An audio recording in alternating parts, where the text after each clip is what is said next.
Good evening. আমি Swarna Das, advance learning ইনস্টিটিউশনের একজন faculty. আজ থেকে শুরু হবে তোমাদের নেট সেটের বাংলা ক্লাস। আমি তোমাদের ক্লাস করাবো। আজকে আমরা ক্লাস শুরুর আগে যে বিষয়টা জানবো যে নেট সেট কি জিনিস, এই কেন আমরা নেট সেট করব বা নেট সেট করলে আমাদের লাভটা কি, নেট সেট কি, সেখানে জেআরএফ একটা বিষয় আছে সেটা কি জিনিস, সেই সম্পর্কে একটু তোমাদেরকে আজকে বলবো। সবার আগে আমাদের দুটো পরীক্ষা দিতে হবে, একটা হচ্ছে নেট আর একটা হচ্ছে সেট।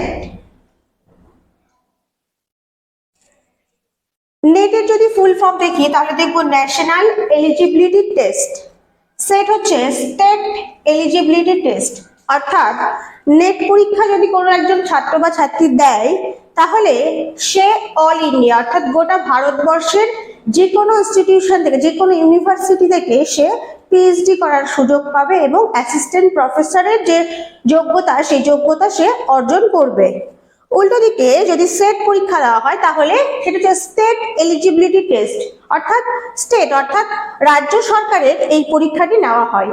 সেখানে এই পরীক্ষায় যারা উত্তীর্ণ হবে, যে সমস্ত ছাত্র বা ছাত্রী, তারা পশ্চিমবঙ্গ সরকারের যে কোনো বিশ্ববিদ্যালয় থেকে পিএইচডি করার সুযোগ পাবে এবং পশ্চিমবঙ্গের যে এসএসসি সিএসসি অর্থাৎ কলেজ সার্ভিস কমিশন, সেই কলেজ সার্ভিস কমিশনের যে ইন্টারভিউ বা পরীক্ষাটা হয় সেখানে তারা উত্তীর্ণ হওয়ার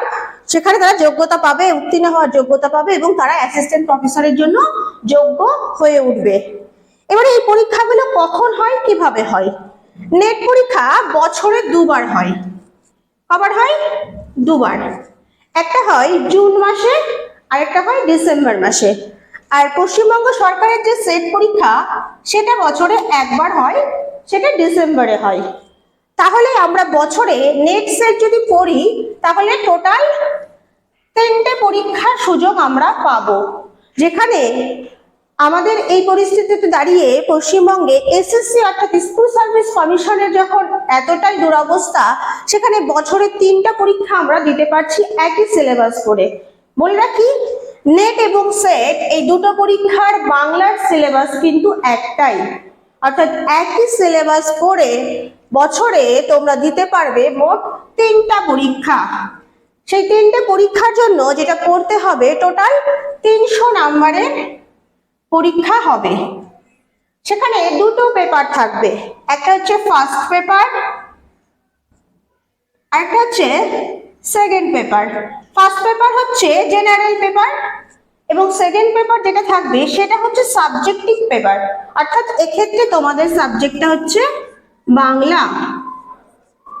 জেনারেল পেপারের জন্য থাকবে হচ্ছে 50টা কোশ্চেন, মার্কস হচ্ছে 2, টোটাল হচ্ছে 100 নাম্বারের পরীক্ষা। আর বাংলার জন্য থাকবে 100টা কোশ্চেন, মার্কস হচ্ছে 2, টোটাল 200। এই হচ্ছে টোটাল 300। এই 300 নাম্বারের পরীক্ষা হয়, সেটা নেটের ক্ষেত্রেও যা সেটের ক্ষেত্রেও তাই, একই নিয়ম। নেট পরীক্ষাটা হয় অনলাইন মোডে, যেটা নেয় এনটিএ অর্থাৎ ন্যাশনাল টেস্টিং এজেন্সি। এই ন্যাশনাল টেস্টিং এজেন্সির আন্ডারে এই নেট পরীক্ষাটা নেওয়া হয়। ইউজিসি নেট পরীক্ষাটা নেয় হচ্ছে এনটিএ, যেটা বছরে দুবার করে অনলাইন মোডে দেওয়া হয় এবং সেট নেয় পশ্চিমবঙ্গ সরকারের কলেজ সার্ভিস কমিশন থেকে। এবারে এই যে আমরা নেট বা সেট পরীক্ষা দিলাম, পাশ করলাম, কত হারে পাশ করানো হয় বা কিভাবে পাশ করানো হয়?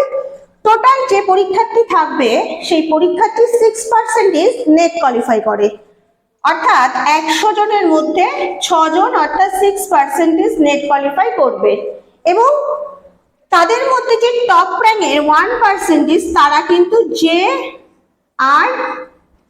পাবে। কি এটা?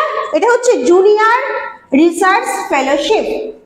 এই জুনিয়র রিসার্চ ফেলোশিপ, যেটা একটা হিউজ পরিমাণ টাকা সরকার থেকে দেওয়া হয় গবেষণা করার জন্য, অর্থাৎ যারা পিএইচডি করবে, জেআরএফ পাওয়ার পর যারা ইউনিভার্সিটি থেকে পিএইচডি করবে তাদেরকে এই জেআরএফ দেওয়া হবে। একটা হিউজ পরিমাণ টাকা সরকার থেকে দেওয়া হয় শুধুমাত্র গবেষণা এবং উচ্চশিক্ষার জন্য। ফলে এই যারা নেট পরীক্ষা দিচ্ছে তাদের মধ্যে 6% যারা পাশ করলো তারা কিন্তু এই টাকাটা পাবে না, নয়টা খুব স্বল্প পরিমাণ, প্রায় 8,000 টাকার মতো করে পায় স্কলারশিপ। কিন্তু যে 1% জেআরএফ পাবে তারা কিন্তু একটা প্রায় মোটামুটি সেটা আপ টু 35 এরকম একটা টাকা তারা কিন্তু উচ্চশিক্ষা এবং গবেষণার জন্য সরকার তাদেরকে দিচ্ছে। ফলে এইটা একটা সুযোগ যে আমাদের যারা যে সমস্ত ছাত্রছাত্রীরা কলেজে পড়াতে চায় বা যাদের ভবিষ্যৎ অ্যাসিস্ট্যান্ট প্রফেসর হওয়ার লক্ষ্যে যারা এগোচ্ছ তাদের কাছে এই নেট সেট পরীক্ষাটা কিন্তু খুবই গুরুত্বপূর্ণ একটা বিষয়। এবং এই নেট সেট পরীক্ষা কোয়ালিফাই করার পরেই একজন ছাত্রছাত্রী কিন্তু অ্যাসিস্ট্যান্ট প্রফেসর হওয়ার যোগ্যতা অর্জন করতে পারবে। তাছাড়া কিন্তু আর যোগ্যতা অর্জন কিন্তু তার হচ্ছে না। এবার প্রশ্ন হচ্ছে নেট সেট কারা দিতে পারবে?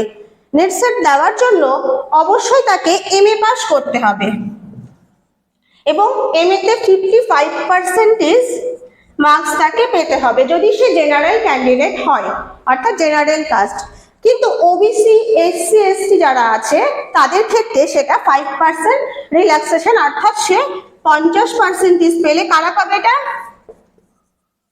ওবিসি, এসসি, এসটি যে সমস্ত ছাত্রছাত্রী আছে তারা এমএ তে 50% পেলেই নেট বা সেটে বসতে পারে এবং জেনারেল কাস্টের যারা আছে তারা এমএ তে 55% পেলেই এই পরীক্ষায় বসার জন্য যোগ্যতা অর্জন করতে পারে। এই তো গেল হচ্ছে নেট সেটের বিষয়টা।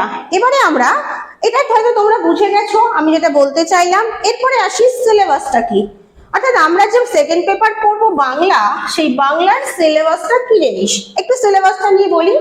বাংলার সিলেবাস নেট বা সেট যে কোনো পরীক্ষায় হোক না কেন, অর্থাৎ এই দুটি পরীক্ষার ক্ষেত্রেই টোটাল 100টা কোশ্চেন তাকে অ্যান্সার করতে হবে, মার্কস থাকবে 2, অর্থাৎ টোটাল 200 নাম্বারের একটা সিলেবাস সেই ছাত্র বা ছাত্রীকে পড়তে হবে।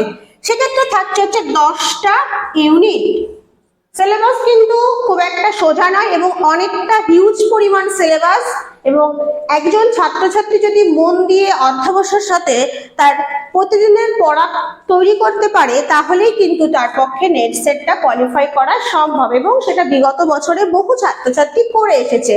ফলে যারা মনে করছো যে সবে আমরা এমএ তে পড়ছি বা এমএ পাস করেছি আমরা কি করব, তাদেরকে বলবো তোমরা অবশ্যই নেট সেটটা পড়ো এবং এই সিলেবাসটাকে একটু মন দিয়ে পড়ো। তোমাদের অধ্যবসায় এবং পরিশ্রমের ফলে অবশ্যই তোমরা সিলেবাসটা কমপ্লিট করে পরীক্ষা ক্র্যাক করতে পারবে। এখানে আমরা টোটাল 10টা ইউনিট পাবো। সেই 10টা ইউনিটের মধ্যে প্রথম যে ইউনিটটি রয়েছে সেখানে আছে বাংলার ভাষার উদ্ভব ও ক্রমবিকাশ। তাহলে 1 নম্বর ইউনিটে কি আছে? বাংলা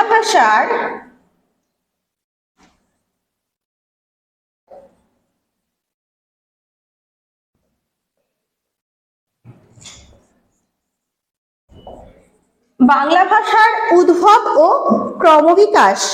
এই ইউনিটের মধ্যে আবার কতগুলি তার সাব ইউনিট রয়েছে, যেমন প্রথমে আছে হচ্ছে প্রাচীন, মধ্য, নব্য ভারতীয় আর্য ভাষার ধ্বনিতাত্ত্বিক ও রূপতাত্ত্বিক বৈশিষ্ট্য। 2 নম্বরে কি রয়েছে? 2 নম্বরে রয়েছে বাংলা ভাষার উদ্ভবের ইতিহাস। তারপরে যেটা রয়েছে প্রাচীন, মধ্য ও আধুনিক বাংলা ভাষার ধ্বনিতাত্ত্বিক রূপতাত্ত্বিক বৈশিষ্ট্য। তারপরে রয়েছে বাংলা ভাষার আঞ্চলিক উপভাষা, অর্থাৎ বাংলা ভাষার যে 5টা আঞ্চলিক উপভাষা রয়েছে সেই 5টা আঞ্চলিক উপভাষা সম্পর্কে এখানে পড়তে হবে। তারপর যেটা রয়েছে বাংলা ভাষার ধ্বনিতত্ত্ব, অর্থাৎ যেগুলো স্বরধ্বনি, ব্যঞ্জনধ্বনি, শ্রেণীবিভাগ, অক্ষরের গঠনাকৃতি, ধ্বনি পরিবর্তন, যেটা ইন জেনারেল বাংলা ব্যাকরণের একটা খুব গুরুত্বপূর্ণ পার্ট। তারপর রয়েছে বাংলা ভাষার রূপতত্ত্ব, অর্থাৎ সন্ধি, সমাস, প্রত্যয়, বিভক্তি, লিঙ্গ, বচন এবং তার পদ পরিচয়।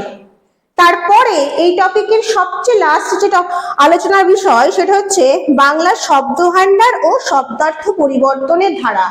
এই এতগুলো সাব টপিক মিলে হচ্ছে ইউনিট 1 এর প্রথম টপিকটা বাংলা ভাষার উদ্ভব ও ক্রমবিকাশ। অর্থাৎ ইউনিট 1 এ যেটা রয়েছে সেটা সম্পূর্ণটাই কিন্তু ভাষাতত্ত্বের উপরে রয়েছে।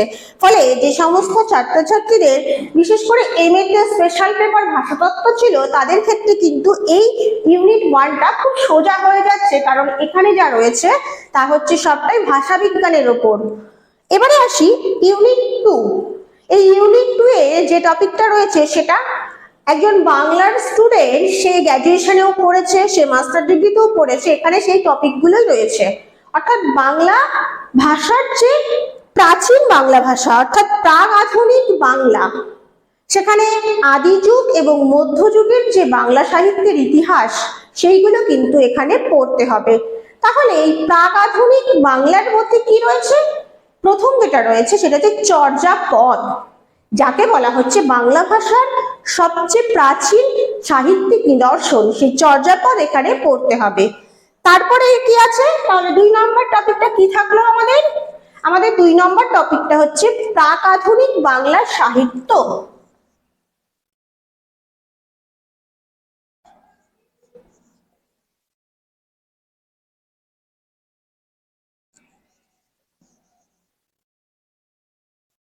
এই হচ্ছে ইউনিট 2, যেখানে রয়েছে প্রাক আধুনিক বাংলা সাহিত্য। তার মধ্যে আমাদের কি কি পড়তে হবে?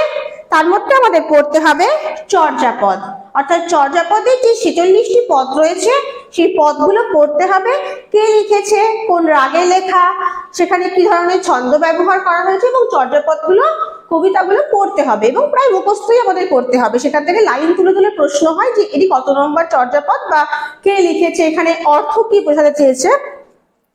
তারপর যেটা পড়তে হবে সেটা হচ্ছে শ্রীকৃষ্ণ কীর্তন, অর্থাৎ প্রাচীন যুগের পর মধ্যযুগের অর্থাৎ মধ্যযুগের আদি পর্বের যে সাহিত্যিক নিদর্শন সেটা হচ্ছে শ্রীকৃষ্ণ কীর্তন। সেই শ্রীকৃষ্ণ কীর্তনের টোটাল পড়ার দরকার নেই, নির্দিষ্ট কিছু খণ্ড সিলেবাসে রয়েছে, সেই খণ্ডগুলোই পড়তে হবে। তার মধ্যে রয়েছে জন্মখণ্ড, তাম্বুল খণ্ড, বংশী খণ্ড আর রাধা বিরহ। এই যে খণ্ডগুলি বললাম, এই খণ্ডগুলি শ্রীকৃষ্ণ কীর্তনের কাব্যের এই খণ্ডগুলোকে পড়তে হবে। তারপরে কি আছে? তারপরে আছে বৈষ্ণব পদাবলী। এই বৈষ্ণব পদাবলীতে নির্দিষ্ট কিছু কবির নাম উল্লেখ করা আছে, যেমন বিদ্যাপতি, চণ্ডীদাস, গোবিন্দ দাস, জ্ঞান দাস, এই সমস্ত কবিদের পদগুলো এখানে পড়তে হবে। তারপরে হচ্ছে মঙ্গল কাব্য। মঙ্গল কাব্য একটা বিষয়টা খুব বড় এবং মঙ্গল কাব্যের মধ্যে একাধিক মঙ্গল কাব্য রয়েছে, যেমন মনসা মঙ্গল, চণ্ডী মঙ্গল, ধর্মমঙ্গল, সেখানেও কিছু নির্দিষ্ট কবি উল্লেখ করে দেওয়া আছে। বিজয়গুপ্তের মনসা মঙ্গলের নরখণ্ড পড়তে হবে, কবি কঙ্কন মুকুন্দ চক্রবর্তীর চণ্ডীমঙ্গলের বরিখণ্ড, রামেশ্বর ভট্টাচার্যের শিবায়ন এর চাষপালা এবং ভারতচন্দ্রের অন্নদা মঙ্গলের প্রথম খণ্ড। তাহলে সম্পূর্ণ মঙ্গল কাব্যটাও পড়ার দরকার নেই, যেটুকু সিলেবাসে মেনশন করা আছে সেইটুকুটা পড়লেই হবে এবং এর ভেতর থেকেই প্রশ্ন আসে, সিলেবাসের বাইরে প্রশ্ন আসে না সচরাচর এখান থেকে। তারপরে রয়েছে চৈতন্য জীবনী। চৈতন্য জীবনীতে কি রয়েছে? বৃন্দাবন দাসের চৈতন্য ভাগবতের আদিখণ্ড, কৃষ্ণদাস কবিরাজের চৈতন্য চরিতামৃতের মধ্যলীলা, অনুবাদ সাহিত্যের মধ্যে আছে মালাধর বসুর শ্রীকৃষ্ণ বিজয়, কৃত্তিবাসের রামায়ণের আদিকাণ্ড, লঙ্কাকাণ্ড, কাশিরাম দাসের মহাভারতের আদি পর্ব, বিরাট পর্ব, ভীষ্ম পর্ব। এবং তারপরে আছে আরাকান রাজসভার দৌলত কাজী এবং সৈয়দ আলাওলের লোরচন্দ্রানী পদ্মাবতী পড়তে হবে। তারপরে আছে শাক্ত পদাবলী, যেখানে রামপ্রসাদ সেন এবং কমলাকান্ত ভট্টাচার্য, এবং সবশেষে রয়েছে ময়মনসিংহ গীতিকা। এই ময়মনসিংহ গীতিকার 2টা পালা পড়তে হবে, একটা হচ্ছে বহুয়ার পালা আর একটা হচ্ছে দস্যু কেনারামের পালা। তবে এখানেই গেল হচ্ছে আমাদের 2টো টপিক, প্রথম ইউনিট এবং দ্বিতীয় ইউনিট। এভাবে যদি প্রত্যেকটা 10টা ইউনিট আমরা দেখি তাহলে আমাদের ভিডিওটা অনেক বড় হয়ে যাবে। পরবর্তীতে প্রত্যেকটা ইউনিটের ক্লাসের আগে প্রত্যেকটা ইউনিটের যে টপিকগুলো রয়েছে সেগুলো সম্পর্কে ডিটেলসে তোমাদের সঙ্গে আলোচনা করব। আমি এখন শুধু টপিকগুলো অর্থাৎ ইউনিটগুলোর নাম বলে যাচ্ছি, লিখে যাচ্ছি নামগুলো, তোমরা একটু মন দিয়ে দেখবে। তাহলে 1 এবং 2, তারপরে আমরা পাচ্ছি 3 নম্বর টপিক। 3 নম্বর ইউনিটে কি আছে? 3 নম্বর ইউনিটে আছে হচ্ছে আধুনিক যুগের কাব্য কবিতা।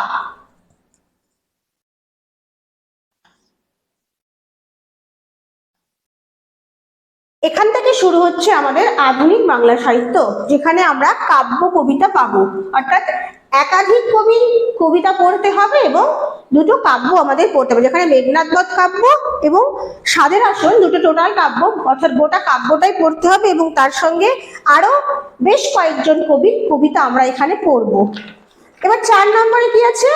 4 নম্বর ইউনিট যেটা আছে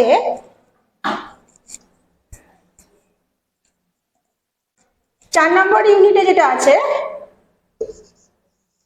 সেটা হচ্ছে নকশা ও উপন্যাস।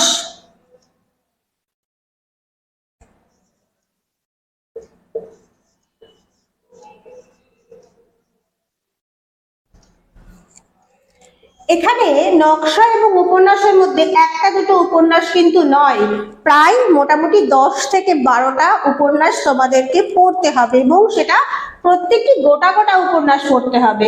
এবং এই টপিক ধরে ধরে আলোচনা প্রত্যেকটা ক্লাসের আগে যখন টপিকগুলো আলোচনা করা হবে তখন আমি ডিটেলসে তোমাদের সঙ্গে ডিসকাস করব। তারপরে কি আছে 5 নম্বরে যেটা আছে সেটা হচ্ছে ছোট গল্প।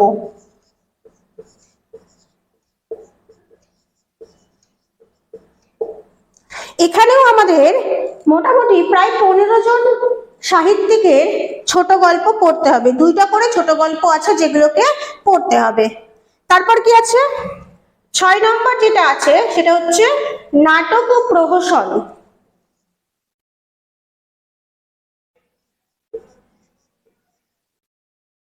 নাটক ও প্রহসন এই সবটাই কিন্তু আধুনিক বাংলা সাহিত্য চলছে। এই নাটক এবং প্রহসনের মধ্যে যেমন মধুসূদন দত্ত আছে, তেমন বাদল সরকার আছে, উৎপল দত্ত আছে, মনিতলাল চট্টোপাধ্যায় আছে, এরকম ভাবে বেশ কয়েকজনের নাটক এবং প্রহসন কিন্তু পড়তে হবে 6 নম্বর ইউনিটে। তারপরে আছে 7, এই 7 নম্বর ইউনিটে আছে হচ্ছে প্রবন্ধ। প্রবন্ধ, আত্মজীবনী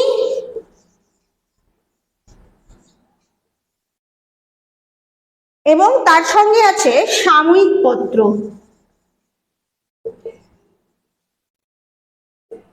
তারপরে হচ্ছে 8 নম্বর ইউনিট। 8 নম্বর ইউনিটে কি আছে 8 নম্বর ইউনিটে আছে রবীন্দ্র সাহিত্য।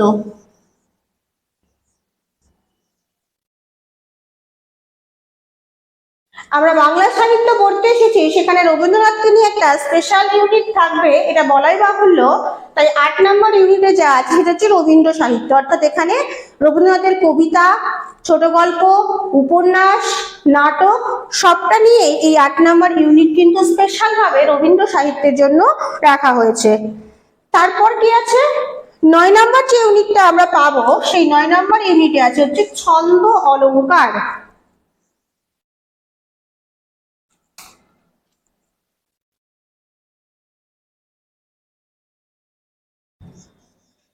9 নম্বর ইউনিটে আছে ছন্দ অলংকার। এখানে ছন্দের মধ্যে ছন্দ নির্ণয় করতে শিখতে হবে, অলংকার নির্ণয় করা এবং তাদের যে থিওরিটিক্যাল পার্টটা রয়েছে সেটা নিয়ে আলোচনা করা আছে।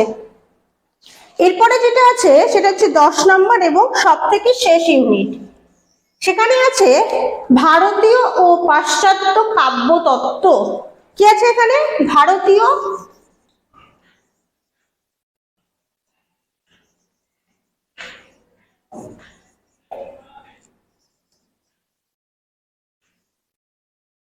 ভারতীয় ও পাশ্চাত্য কাব্যতত্ত্ব।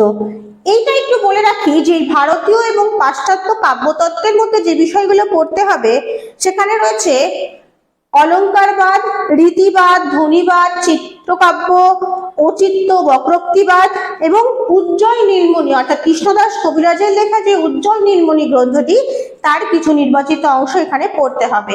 এবং তারপর রয়েছে অ্যারিস্টটলের পোয়েটিক্স। এই নিয়ে হচ্ছে শেষ ইউনিট এবং একদম 10 নম্বর ইউনিট হচ্ছে ভারতীয় ও পাশ্চাত্য কাব্যতত্ত্ব। অর্থাৎ আমরা যে কাব্য পড়ছি, সাহিত্য পড়ছি, সেই সাহিত্যের বিচার করবো কি করে, সেই বিচার করার যে থিওরিটা সেটাই হচ্ছে কাব্যতত্ত্ব। এবং সেখানে ভারতীয় এবং ভারতের বাইরে যে পাশ্চাত্য পণ্ডিতরা রয়েছে তাদের যে কাব্যতত্ত্বের যে থিওরিটিক্যাল পার্ট সেই পার্টটা কিন্তু এখানে পড়তে হবে। এই হচ্ছে আমাদের বাংলার টোটাল সিলেবাস, যার 10টা ইউনিট রয়েছে, যেখান থেকে 100টা প্রশ্ন হয়। প্রত্যেকটা প্রশ্নের মান হচ্ছে 2, অর্থাৎ সর্বমোট 200 নম্বরের পরীক্ষা কিন্তু এখান থেকে হয়। এই সিলেবাসের উপর ভিত্তি করেই বছরে 3টা পরীক্ষা তোমরা দিতে পারবে। টোটাল কটা পরীক্ষা দিতে পারবে? টোটাল 3টা পরীক্ষা, যার মধ্যে 2টা হচ্ছে নেট, একটা হচ্ছে সেট। এই হচ্ছে নেট সেটের বাংলার সিলেবাস। আজকে আমি এখানে থাক, পরের ভিডিওতে দেখা হচ্ছে তোমাদের সঙ্গে নতুন কোনো ক্লাস নিয়ে। আমরা প্রত্যেকটা টপিক পরবর্তীতে আলোচনা করব এবং তোমাদেরকে ক্লাসে সেই টপিক ধরে ধরে পড়ানো হবে।